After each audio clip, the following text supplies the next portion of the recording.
আসসালামু আলাইকুম, সবাইকে শুভেচ্ছা জানাচ্ছি। আমি আজিম। আশা করি ভালো আছেন, সুস্থ আছেন, নিরাপদ আছেন। পৃথিবীর যেখান থেকে দেখছেন সবাইকে শুভেচ্ছা। আজকে আমরা আলাপ করব হইতেছে প্রবাসে জীবনযাপন সম্পর্কিত বিষয় নিয়ে এবং কিছু পরামর্শ দিব যারা প্রবাসে থাকেন, আমার মতো প্রবাসী দীর্ঘদিন ধরে প্রবাস জীবন করছেন। আপনাদেরকে বেশ কিছু পরামর্শ দিব। দেখেন, যৌবন যার যুদ্ধে যাওয়ার সময় তার এই যে কথাটা আছে না, এই কথাটা সুন্দরভাবে ফলো আপ করাটা প্রবাসীদের জন্য হয় না। কেন? এই যে আপনি দীর্ঘ 4 বছর, 5 বছর, 6 বছর, এভাবে 10 বছর, 15 বছর, 20 বছর পর্যন্ত দেখেছি আমি মানুষ একা একা জীবন পার করে দিচ্ছে প্রবাসে। এটা মনে রাখবেন, রিজিক, প্রত্যেকটা মানুষের রিজিক আল্লাহ তাআলা নির্ধারিত। এবং এই কারণে আমি অনুরোধ করব, পৃথিবীর যে কোনো দেশে থাকেন না কেন, যদি ফ্যামিলি নেওয়ার সুযোগ থাকে, বউ বাচ্চা নেওয়ার সুযোগ থাকে, তাহলে সেটা নিয়ে ফেলবেন বা নিয়ে চলে আসবেন।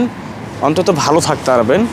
কিছুটা কষ্ট হইতে পারে, আর্থিক সমস্যা থাকতে পারে বা আর্থিক সমস্যা তৈরি হইতে পারে, কারণ অনেক দেশে বেতন, স্যালারি অনেক কিছু কম, ঠিক আছে, কিন্তু আপনি সুযোগ তৈরি করতে পারবেন। সুযোগ তৈরি করা সহজ, একটু বুদ্ধি খাটাতে হবে, নিজেকে একটু পরিশ্রম করতে হবে, তাহলে আপনি সুযোগটা তৈরি করতে পারবেন। এবার আসেন পর্তুগালের মতো দেশে। আমি এখন এই মুহূর্তে পর্তুগালে আছি। কালকে সন্ধ্যার দিকে পর্তুগালে আসছি নেদারল্যান্ডস থেকে।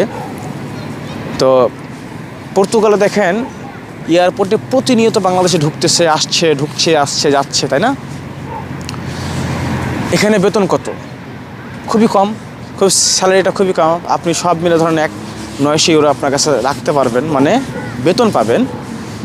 খরচ বরচ আছে, সব মিলে 300-400 ইউরো হয়তো সেভিংস হয়, তাই না? এই টাকাতে কিছু হয় না। কিন্তু আমি আপনাকে বলতে পারি, আমি এরকমভাবে দেখেছি যে একটা চাকরির পাশাপাশি ফুড ডেলিভারি করে নিজের সন্তান, বউ চালাচ্ছে, রাখছে, এখানে ভালো আছে। এতে মানসিক দুশ্চিন্তা থেকে দূরে থাকবেন, পরিবার নিয়ে ভালো থাকবেন। আল্লাহ যদি সুযোগ দেয়, সম্ভব হয়, বাচ্চা অ্যাডপ্ট করতে পারেন, দেন তাহলে ফিউচারটা হয়তো বা এখান থেকে গড়ে উঠতে পারে। তো আমার অনুরোধ থাকবে, যারা বিদেশে আছেন, ইউরোপে থাকেন আর মধ্যপ্রাচ্যে থাকেন, যে দেশে থাকেন না কেন, ফ্যামিলিকে নিয়ে আসার চেষ্টা করেন।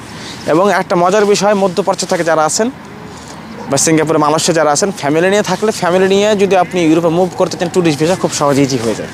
ওকে, ভালো থাকবেন। সবাইকে শুভেচ্ছা জানাচ্ছি আরও একবার। আল্লাহ হাফেজ।